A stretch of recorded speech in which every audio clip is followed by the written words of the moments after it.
Hello सर्वांना. मी आत्ता ना यूट्यूबला एक व्हिडिओ पाहिला.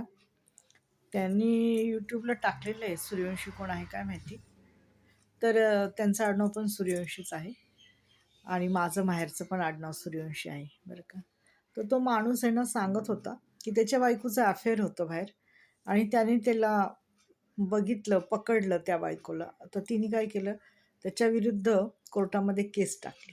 आता केस टाकल्याच्या नंतर आहे ना काय झालं, तिने खोटी केस टाकली की नवरा मला डोमेस्टिक व्हायलन्स करतोय.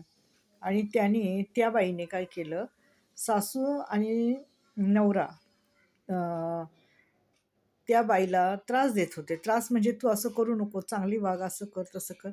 तर त्या स्त्रीने काय केलं, सासूलाच मारलं, म्हणजे नवऱ्याच्या आईच्या कानाखाली मारलं. तर बघा अशा स्त्रिया झालेल्या आहेत, नालायक. हं. आणि त्या नवऱ्याला विनाकारण तिने कोर्टात खेचलेले. काय कारण आहे? तुझं जर होतं ना बाहेर अफेअर, ते दापत होते ना तुला की बाबा तुझं बाहेर अफेअर आहे, तू ते सोडून टाक आणि चांगली वाग, आपला संसार सुरळीत कर. परंतु तिने नाही ऐकलं आणि नवऱ्याला तिने कोर्टात खेचलं.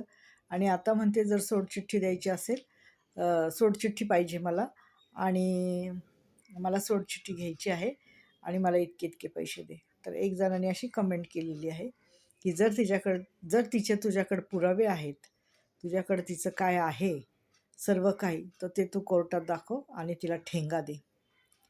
तर बघा असे पण लोक कमेंट करतात की ती जर पैसे पण मागती आणि सोडचिठ्ठी पण मागती, तर कुठला ग बाई कायदा आहे असा?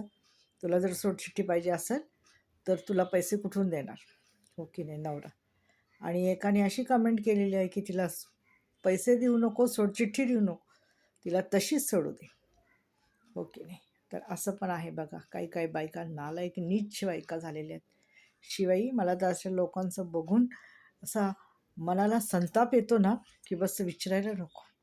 काय स्त्रिया आहेत अशा? अरे एका पुरुषाकडे पण तेच आहे, दुसऱ्याकडे पण तेच आहे. कालांतराने तू तिसरा करशील का? चौथा करशील का? लाज धर ना जरा तुझ्या